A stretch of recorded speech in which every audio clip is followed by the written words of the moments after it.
among the greatest executives anywhere in the world, so it's an honor to have them with us, and I think they'll be very happy about what we have to say. I thought I'd start by announcing two things. This is the gold card that, as you know, the Secretary of Commerce and myself and some others have been working on for quite a while.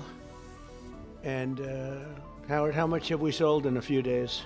$1,300,000,000 worth in a matter of a couple of days. That's essentially it's the green card on steroids, and it's a pathway, and it's been an amazing thing. And as you know, millions of people pour into our country from the border, and not anymore. They don't know, nobody comes in actually anymore, but under the Biden administration, 25 million people came in, and they came from prisons and mental institutions, and they were drug dealers, and all sorts of people came in that shouldn't be here. They came from the jails all over Venezuela, all over the world, the Congo.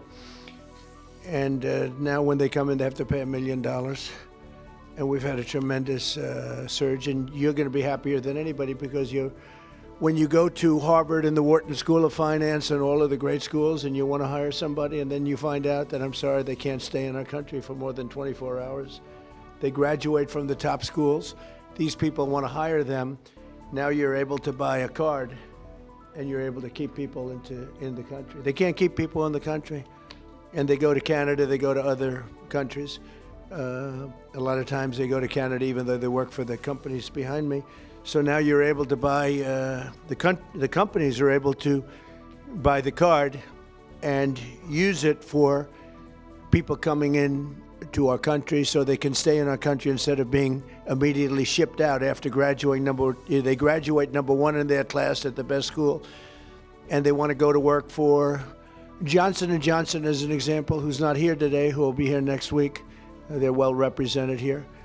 But they want to go to work for one of the great companies behind me, and you learn they can't do that because they're shipped out of the country. They're not shipped out anymore. So your company will pay a little bit, but that's okay. You'll be able to get them. So I just wanted to, it's called the gold card, the Trump gold card. Quite a beautiful thing. And you've taken in just a few days, you've taken in over $1.5 billion. That goes all toward reducing debt, goes into the Treasury of the United States. And I thought I'd do this before we start on Most Favored Nations. I want to read this because I would have said it the other night, but I was not allotted too much time, actually. We had a couple of brand new shows opening, and I understand that. But I do want to say, and some people say, oh, you shouldn't say it. It sounds negative. To me, I think it sounds positive. The only reason our unemployment tucked up and went up to 4.5%, which it went up to 4.5%, which is quite a low number, but still, is because we are reducing the government workforce by numbers that have never been seen before. In other words, government jobs are way down. And as you know, we don't need 10 people to fill one job, which is what we had in government in many cases. So the government workforce, by numbers that have never been seen before, has been reduced very substantially, and it will continue to be reduced.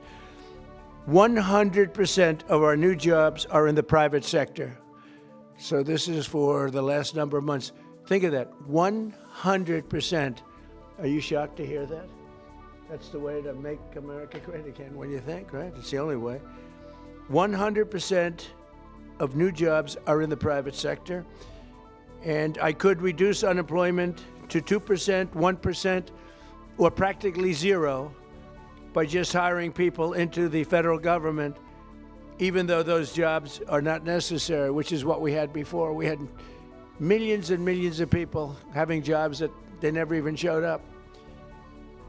So I wish that the media would report that the 4.5% is an amazing number. And again, if they don't report it, I guess maybe I'll just let some people go into the federal workforce. It'll look really wonderful. And what we're doing is the only way you can do it to make a country great. You can't have the government jobs, you have to have the private sector jobs. And these are among the biggest hires of private sector. So we have reduced the federal workforce by a tremendous hundreds of thousands of people, and that reflects in unemployment, but that will be used up very quickly, and we've 100% of the new jobs, which, by the way, it's a record-setting number of jobs, too, is in the private sector. And I think that'll get even stronger when these buildings being built all over the country, of which they're building some, too. But AI and auto plants and everything else, they're being built all over the country. When that happens, your numbers will be even better. But I would like you to report it the way it is. We don't do the federal workforce jobs. We're reducing that very substantially. I'm thrilled to be joined by the leaders of 9 of the world's largest pharmaceutical manufacturers, all very big names, celebrities in their own right, very, very powerful people, and they head some of the most admired companies anywhere in the world. It's a great group. To announce that they've agreed to offer many of their flagship drugs, really all of their flagship drugs, at heavily discounted, most favored nations prices. In other words, whatever the drug sells for over the world, in the world, whatever the lowest number is, if it's Germany, if it's in UK, anywhere, we will match that price. Right now, sometimes it's 10 times higher. We've been laughed at and scoffed at for years. For years. In fact, I was going to do it in my first term, but unfortunately, with the advent of COVID, as you would say, it was not, I don't think it was a very good time to be hitting up Spain, Italy, France, but now we're doing it.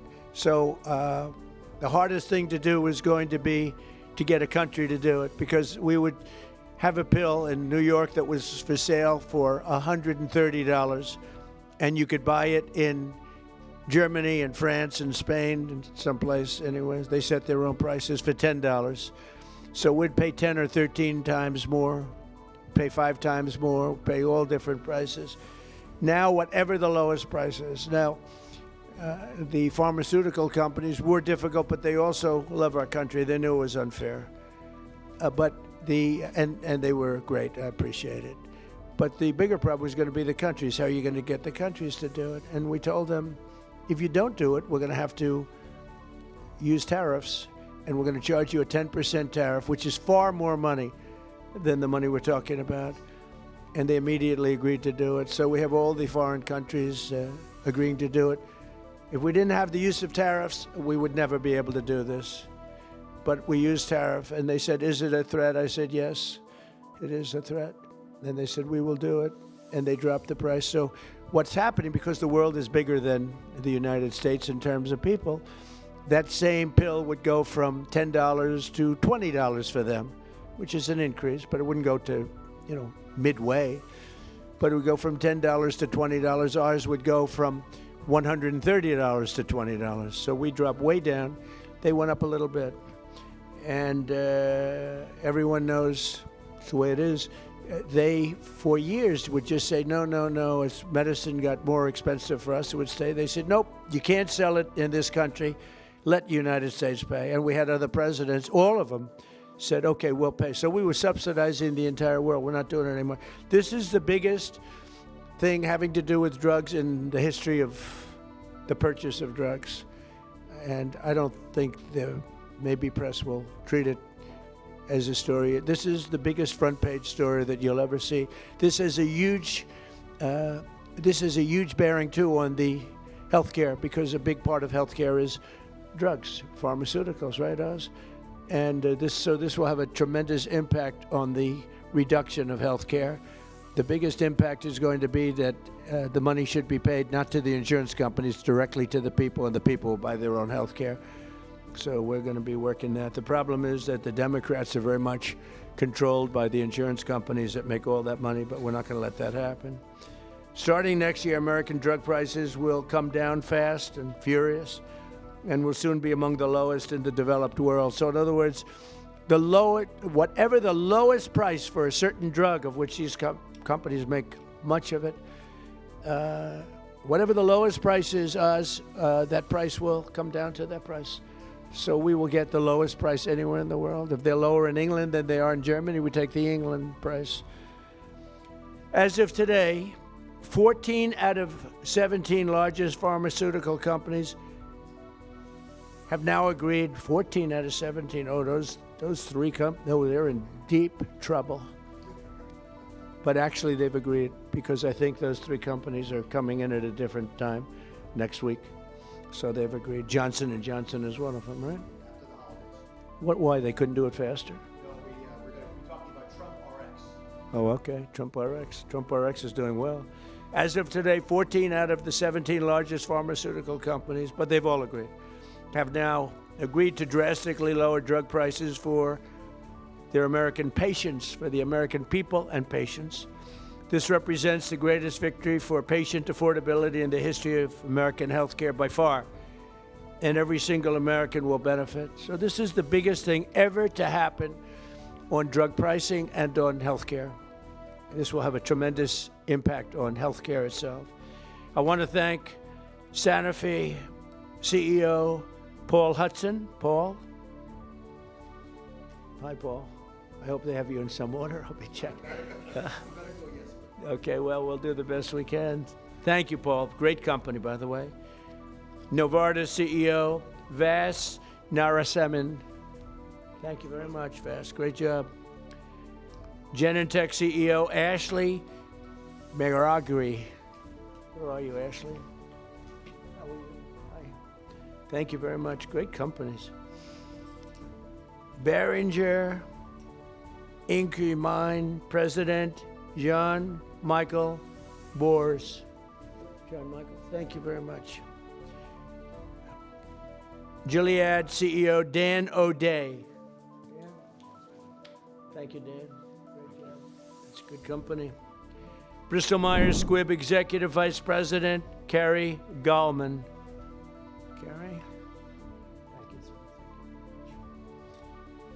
you. GSK CEO Emma Wormsley. Emma, thank you very much. Merck CEO Rob Davis. Great company. Thank you. Great company. How long have you been CEO? Very good. You're doing a good job. And Amgen Executive Vice President and CFO Peter Griffith. Peter?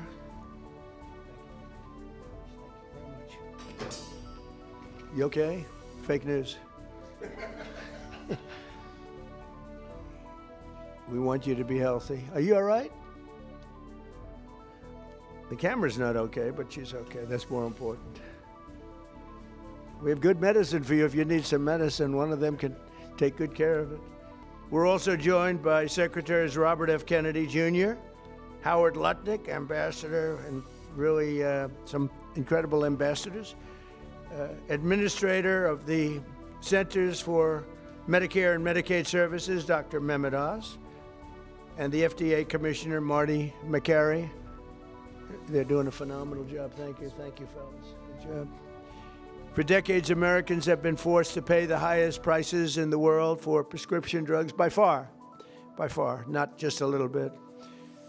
We were like a whipping post, the United States, and it's just been 4% of the world's population. We have 4% of the world's population, and consumers pay only 13% of all prescription drugs, yet pharmaceutical companies make 75% of their profits. Think of that. So we have 4% of the population, 13% of prescription drugs, and yet the people behind me, who are wonderful people, make 75% of their profits from the American customer. So they understood that better than anybody, that we have to do something. That's why I signed an executive order instructing my administration to do everything in its power to slash prescription drug prices for Americans while getting other countries to pay more. And we don't want more, we want this fair. We want to pay the same thing. They used to blame it, remember, on research and development. And I said, well, research and development for everybody. And everybody understood it. As a result, the United Kingdom's National Health Service agreed to pay the fair share for prescription drugs for the first time in 26 years. And we expect other countries in Europe will do the same. And if they don't, we're going to put tariffs on them, and we'll get the same amount of money plus. We'll take a nice return on the money. We signed historic agreements with Pfizer, Eli Lilly, AstraZeneca, Novo Nordisk, and EMD, Serrano, to reduce prices by 300, 400, 500, 600, and even 700%, and sometimes even more than that. I remember when I had a news conference in my first term, I was the first president that reduced prices from the beginning of my term to a year, from January to December, 0.25%. And I thought it was the greatest thing because it's the first one in 28 years. Now we're talking about numbers that are so incredible. 0.25%, think of that. I was proud of it because it hadn't happened in 28 where drug prices went down. Well, now you're going to see numbers that nobody would believe possible. Think of that. 500, 600, 700, 800%. Today we're building on these accomplishments. The companies assembled in this room have agreed to offer all of their drugs to Medicaid and most favored nations pricing. You're going to get most favored nations pricing, meaning they're going to pay our country the lowest price paid anywhere in the world. And they will list their most popular drugs on TrumpRx.gov. TrumpRx.gov. And I didn't name it that. Somebody named it that. And I guess they assumed that was, did you name it, Oz? Or Bobby name it? We all named it together. Okay, well, I'm honored to have the name. And so far that's turned out because the numbers are so incredible. It's an honor. And you're going to get massive discounts to all consumers. So massive discounts will be not even offered. It's just going to be a fact. All consumers will get massive discounts. That's TrumpRx.gov. Every new drug produced by these companies in the future will permanently be offered to American patients at most favored nation prices. You know, people used to talk about that for years, but nobody ever did anything about it. No other president did. And it wasn't easy, but it worked out great, and I'm so proud of the people behind me. As an example of the price reductions we have secured through these new agreements, Santa Fe will cut the cost of its blood thinner, Plavix, from $750 to less than $16. Wow. Where's Santa Fe? Where are you? What? That's incredible, huh? Could have gone to $17, maybe. That's amazing. And you're going to do tremendous business. You're going to do much more business. So that's coming from $750. Think of that, $750. And that's the number one blood thinner. I don't want to know about that. I take an aspirin. To less than $16. Think of that. Bristol Myers Squibb, great company, both great companies, will cut the price of HIV medication, Rayurtaz, from nearly $1,500, $1,500 to $217. And it will cut the cost of hepatitis B medication, Baraclude, from $1,400 to $413. Gilead will cut the hepatitis C medication, Epclusa, from nearly $25,000 to less than $2,500. And all prices are like that because we're bringing them down to the world's lowest price, everything. And these people really are pioneers. What they're doing is so great. And in the end, they're going to do much more business, and it's. I think it's going to even out for them as a company. The countries will have to pay more, but even for them, because of the fact that the world is quite a bit bigger, it won't be very severe, I hope. I also want to thank these companies and their incredible executives for their generous contribution to American national security, because it's really what it is. It's, to a large extent, national security in addition. You can't continue to pay 13, 14 times more than other countries and think you're going to have security. Collectively, they will invest over $150 billion to build up domestic pharmaceutical manufacturing in America. They're going to be, because of tariffs, they're coming in. And I think because of the love of our country, it may be because of the November 5th election. But because of tariffs, they're going to be coming in. They're building already. Just about all of them have started. They're building their plants in all states all over the country, and they're building incredible pharmaceutical plants. We're going to have close to 100% of our pharmaceuticals in a very short period of time made in the USA. As part of these agreements, Merck will also donate 3.5 tons of antibacterials to be placed in America's strategic reserve. Thank you very much. GSX will donate over 200 pounds of ingredients to make rescue inhalers, which is a big deal, and Bristol Myers Squibb will donate 6.5 tons of blood thinners. We appreciate it. Such amazing companies. Every president for a generation has promised to reduce drug prices, but they were talking about a little bit like that. I am the only one of them to ever even think in terms of favored nations, and that's what this is. Favored nations. It's called most favored nation. We are now a most favored nation. I want to thank the leaders in the room, and I also want to thank the leaders of all of the countries that had to pay a little more so that we were treated fairly. I really do. I want to thank the leaders of countries. And they knew the alternative was not much of an alternative, because if they didn't do it, we were going to charge them tariffs, and the tariffs would have been much more severe than what they did. But they did do it as soon as they realized about the tariffs. Then they did it very easily. No, they're very good people. Let's start with Amgen's Executive Vice President, who I already introduced, and I introduced the people here. So I'd like to ask Bobby and Oz to say a few words, and also I'd like to ask if anybody would like to speak on behalf of your company, or just say how great this country is doing. And you're all building tremendous facilities now in the United States instead of other countries that we all know about. But if you'd like to say something. So Oz, do you want to start? And Bobby? Mr. President, he gets taller with time here. Mr. President, each of the 9 CEOs will speak very briefly about what they have done, because it is a patriotic effort. This is affordability in action. We talk about it in abstract, but this is not an abstract concept. This is a very concrete, tangible, personal reality, because we've got moms with sick children who cannot afford their medications, working families cannot make ends meet, seniors on fixed income. We have 80 million people who have to pay more than $100 a month for their prescriptions. They just can't keep up. So this is a hardcore approach to this, driven by a bold leader who's taken bold action. With that bold action, we've now created a standard for the industry. The 9 leaders behind us run the biggest pharmaceutical companies in the world. They're joining 5 other companies that have been through this White House process over the last 2 months. I want to make sure you appreciate that it doesn't happen with just the people in the room. They're wonderful individuals: Chris Klump, Inma Hernandez, John Brooks, Theo Merkel, Corey, Heidi. A lot of folks worked their tails off to make this happen, and that's why we've gotten to the finish line.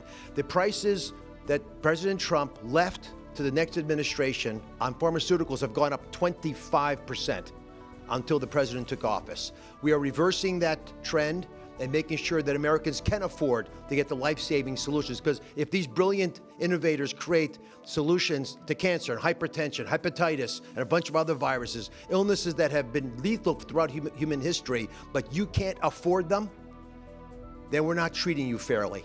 And that's why what the president has done is so critically important. He mentioned quickly the amount of money that they've contributed towards our strategic stockpile and to building in this country, but fundamentally the health of the American people will benefit because this president took bold action. And from my personal position, I couldn't do anything I do without Secretary Kennedy, who just does not take no for an answer and will call me even more than the president does to make sure things happen right. Mr. Secretary.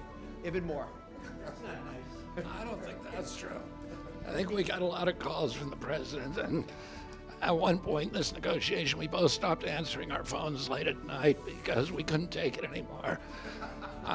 But I want to thank you, Mr. President, for doing this.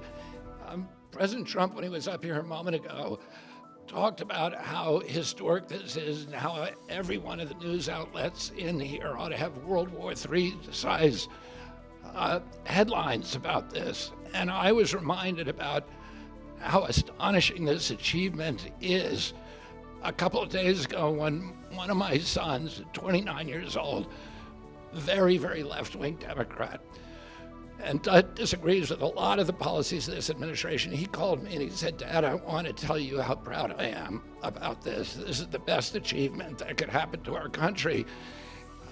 This is something Bernie Sanders has been clamoring for 25 years. Elizabeth Warren has been clamoring for. Joe Biden promised the American people. President Obama, President Clinton all promised to do this for the American people. All of them expressed their outrage, their indignation that we are paying 1/10 in some cases the price of drugs that they're selling in Europe. We developed them here. We manufactured some of them in New Jersey. We were paying $1,300 for a drug manufactured in New Jersey. The same drug manufactured in the same plant was being sold for $88 in London. And everybody recognized how unfair this was. We were paying for all the innovation in this country. And yet, the rest of the world was free riding on it.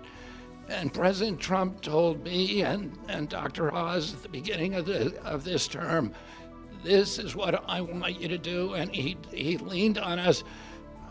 I think both of us were very skeptical at that point that it could be done. But I would say this is a miracle. And I'm very grateful to all the CEOs who saw the sense in this, who understood the injustice and the unsustainability of the system, and who put public health, and particularly the public health of Americans, ahead of some of their other priorities. And all of them came to the table, and President Trump asked us to do three things. One, to deliver the lowest prices in the world and make this affordable for Americans. Number two, to do it in a way that we would not hurt innovation, that we would keep America as the incubator and the dominating force in innovation around the world. And three, to bring drug manufacturing home to this country. I can tell you by the end of this term, 95% of the drugs we will have MFN. In other words, Americans will be paying the lowest price in the world for 95% of the drugs. You talk about affordability, people are talking about affordability. Nobody has done anything for affordability greater than this. So I want to thank you, President Trump, for your leadership, for your vision, and for your relentless harassment of us to make sure this all got done. And I really want to just thank all of the CEOs, all these companies, for coming to the table in good faith, working out a very, very pragmatic agreement that allows them to continue to do the innovation that is going to save lives and alleviate suffering around the world, and do it in a way that is more fair to the American people. Thank you. So we're going to open that one first. So this is an example of what President Trump does. It's the entire administration, the whole government working together. Bobby and I met at the beginning of the administration of how we could work together to bring drug prices down as the president instructed and bring manufacturing home. So they've said they're going to have 95% of the drugs be at the lowest price in the world. And when we walked in, and the president walked in, we were making about 16% of our drugs were being made in America, right? And we are having hundreds, the people behind us are committed hundreds of billions of dollars to bring their manufacturing here and bring their research here. And that employs Americans and keeps our drugs produced safely. You want to know when you take that drug is made in America, overseen by the FDA, and it is safe. So the president not only is driving prices down, he's doing a 1-2 punch of bringing production here. And the third thing he's doing is when you take that drug, you know it was made in America, protected by Americans, and it's safe. And I can't be more proud. I think this is the most impressive thing I've ever seen, because none of you, and even none of us, thought this was possible. Only President Trump, he knew it, he drove it, and he has delivered it here today. And I can't be more proud to be standing next to him, because this is delivering for America. So with Amgen, it is alphabetical. If you'd like to say something, feel free to do that. They're all going to say something short, so go ahead. Well, you go ahead. Thank you, Mr. Mr. President. There we go. Well, I'm going to move it back up, get taller again. Mr. President, thank you for the opportunity to work with you to improve the affordability of medicines for American patients. Amgen recently launched Amgen Now, a direct-to-patient option for Repatha that cuts out PBM middlemen and significantly improves affordability for people who are uninsured, facing high out-of-pocket costs, or paying on their own. Repatha will also soon be added to TrumpRx.gov. A U.S.-based pioneer for more than 4 decades, we've invested more than $40 billion in U.S. research and manufacturing since 2018, supported by pro-innovation policies that you've championed. Thank you again, Mr. President. We look forward to continuing to work together to deliver meaningful benefits and innovation for U.S. patients.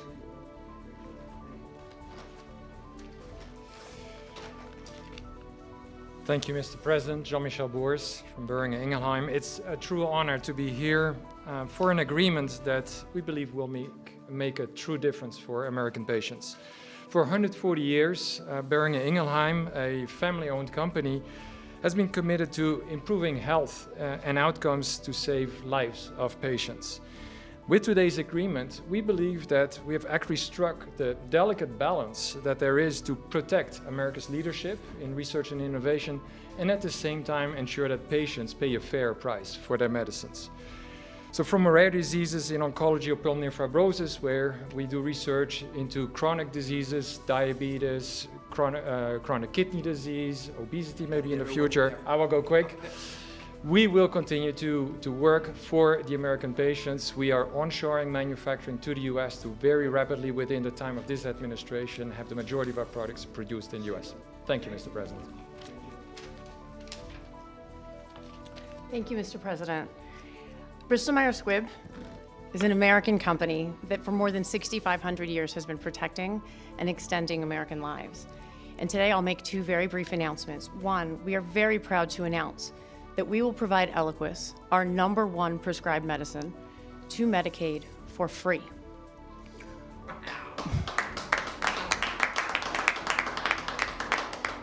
We're also answering the administration's calls, as the president said, to shore up the national medicine reserves by donating more than 6.5 tons of Eliquis. These actions build on BMS's commitment to invest $40 billion in the U.S. in research and development and manufacturing. And these investments reflect our enduring commitment to work with the administration to improve patient lives. So thank you.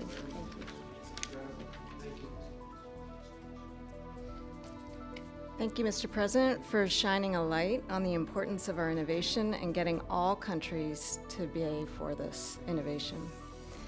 I'm proud to represent Genentech, America's first biotech company. We are offering our flu medicine, which is very important this year given the severity of the flu, Xofluza, for $50 direct to patients, and that's a 70% price reduction, and that also will be available on TrumpRx. We're also very proud of our $50 billion investment in U.S. manufacturing and new research labs.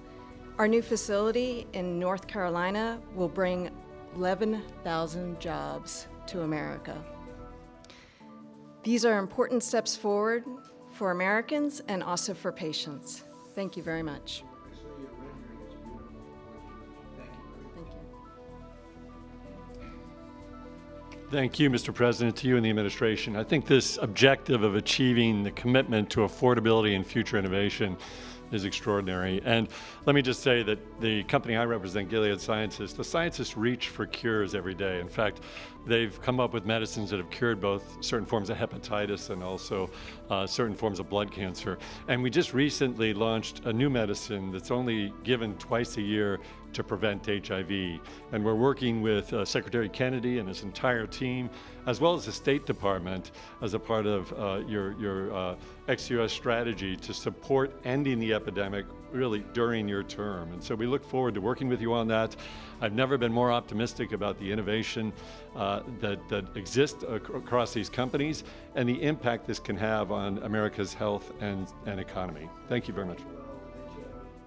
Yeah, it literally prevents HIV almost 100% given twice a year. And so the America First State Department strategy, we've partnered with them, and we're also partnering with Secretary Kennedy and his team. Thank you very much. GSK cares deeply about improving the affordability of medicines, which is why today we're announcing for the 40 million Americans who live with asthma or COPD, we're going to be significantly lowering the cost of the medicines they rely on to breathe more easily every day. We're going to be going direct on 8 of our core medicines with deep discounts, and we're investing in American health security by donating the ingredients that go into rescue inhalers like this one so that people can access them when they need them. This triple win is on top of our commitment to invest $30 billion in American manufacturing, American research, American technology, and American talent. And all of this to do the right thing for American patients, whether that's John in North Carolina, who says he can now visit with his granddaughters without worrying whether will have to struggle for breath, or Marsha in Kentucky, who says if her asthma inhaler is cheaper, she can properly celebrate with her family this holidays. Mr. President, thank you so much for your ambition for American patients and for the partnership of all of your teams so we get ahead of disease together. Mr. President, as the others have said, I just want to say thank you for your leadership.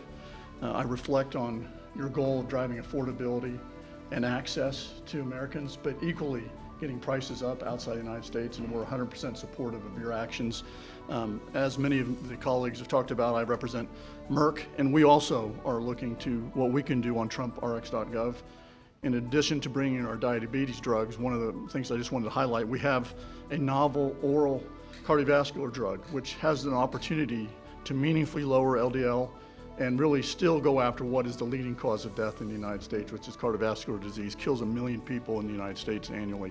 And thanks to TrumpRx.gov, you will not only be able to get this pill and have an easy-to-take pill, but it'll be easy to get and it'll be affordable. So I appreciate your leadership and look forward to continuing to partner with you. Thank you.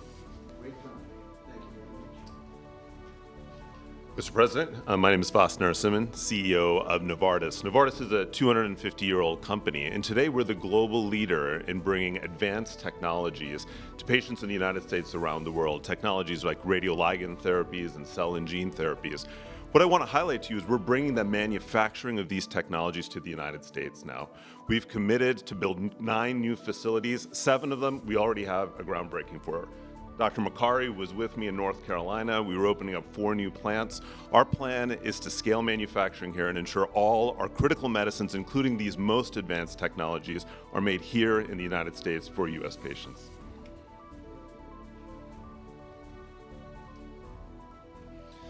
So first of all, thank you, Mr. President. I think you've convened on an extremely important subject and made more progress than perhaps anybody ever thought was frankly possible. For Sanofi, this is another day to reaffirm our commitment to patients, our unwavering support to trying to do the right thing to help patients get better outcomes. Put simply, affordability has been at the heart of that for a very long time. Having concluded this contract with the President and the administration, we find ourselves able, as a joint effort, to go further than we ever thought was possible. And that's kudos to you and for what you have done.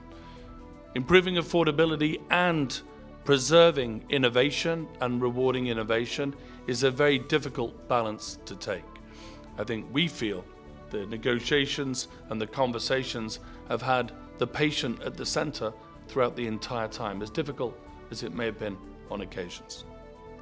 I think what many can learn from the way this was handled, put simply, is that when you bring industry and you bring government together with the spirit of doing the right thing for patients, it is almost limitless what can be achieved. So on behalf of Sanofi, I'd like to thank you, Mr. President, and the team for what has been simply an incredible amount of progress. Thank you. So, as I watch, these are the greatest business leaders, and they're beyond that. Many are doctors. And they ended up running the biggest businesses in the country, but you've done so much. And you made it a lot easier than we thought it would be. You were just, you understood to do the right thing. And as I was watching, and I know all of them, not personally, a couple of them personally, but I know them all through reading lots of business magazines and other magazines and newspapers. These are highly respected people. And I said to myself, look at what they've done. They've done something that, and as you said, something that you never thought was possible to get done. Most people thought for the United States to have favored nations where we have the lowest drug price in the world is unthinkable. And I said to myself, we have a thing called the Unaffordable Care Act. It's unaffordable because the insurance companies make so much money, and the insurance companies totally control the Democrats. And I said to myself, standing watching these great leaders, and we have 4 other leaders coming in, Johnson & Johnson and 4 other very big companies, actually, very great companies. They've all agreed, and they'll be coming in next week, and we appreciate them too. But they've agreed to the same thing, lowest price anywhere in the world. I said, I think that the insurance companies, we should have a meeting and we should talk to them. Because I would say that maybe with one talk, they would be willing to cut their prices by 50, 60, or 70%. They've made a fortune. They've had stock prices that have gone up 13, 14, 15, 16, 17, and even 18. Think of this. They went up 1,800%. One of them went up. Numbers that nobody's ever seen before. There's a nice return, not a 2%, an 1,800% return. One went up more than that. Therefore, there's a lot of fat that can be cut. And I'd like to announce here, this is just an idea that I had standing here, watching these great leaders saying that we're going to have the lowest prices anywhere in the world, something that nobody would have thought possible. And they're going to come out great. But also donating incredible different medications, medications that are world-famous medications that one or another of them make, and donating them in some cases for free or very, very low prices. And I said, I'll bet you if I called a meeting of the insurance companies, the companies that are involved with healthcare costs, I would be willing to bet, I think, that they would reduce their prices very, very substantially. We could have fair health care in the country. Now, my initial thought, and this is what I want to do as of right now, this is the alternative, is that all of the billions and billions, ultimately trillions and trillions of dollars that's paid to these companies, we're going to pay directly to the people. But there's another way of doing it, and that's getting the insurance companies to ease up and to cut their pricing way, way down and stay part of the system. So I'm going to call a meeting. It could be in Florida this coming week, or it could be back in the White House the first week, not the second or third week. I'm going to call a meeting of the big insurance companies that have gotten so rich by receiving money, and really much, far, far more money than they're entitled to. And I have a feeling maybe if they would act like these incredible, brilliant, responsible citizens behind me, people that love our country, and they love the world. I mean, frankly, these are international companies for the most part. I'm going to call a meeting of the insurance companies. I'm going to see if they get their price down, to put it very bluntly. And I think that is a very big statement. And what happened here is the biggest statement of all, because nobody thought a thing like this was possible. And I think based on that, I won't even take questions today, because there's no way I can take questions that are anywhere comparable to what you just witnessed. You just witnessed drug prices that will go down at levels never thought even possible, Marty, right? Never thought even possible. And I think that the second biggest part of this meeting is going to be the fact that I'm going to call in the insurance companies that are making so much money, and they have to make less, a lot less. And maybe we can have reasonable health care without having to cut them out and let it all go awry. So we're going to be calling a meeting. It'll be either in Florida or it'll be here the first week. And I'd prefer not talking and asking questions, only for the reason that this is such a big announcement, meaning what these people have said and what the other 4 companies are going to say, which is exactly the same thing, that I really don't want to soil it up by asking questions, even questions that are very fair questions that I'd love to answer. So I think we have to just stop right here. I really appreciate the fact that these companies came here. These, again, a lot of the media's not aware, not really cognizant of the people standing behind me. These are the biggest executives in the world. And what they're doing today is monumental. And I want to stand it on that. And I'll see you later if you'd like. But I don't want to be asking questions having to do with anything else. I do want you to remember what I said about the 4.5%. We took 100% of the new workers was in the private sector, and we've cut tremendous numbers of government jobs. And that's why, if you look at our numbers, they're so good. Also, more than, I don't know if you've read this, came out a week ago, more than 50% of our trade deficit was cut. We cut it more than 50% in a period of a few months. Nobody thought any of these things were possible. Thank you very much, everybody.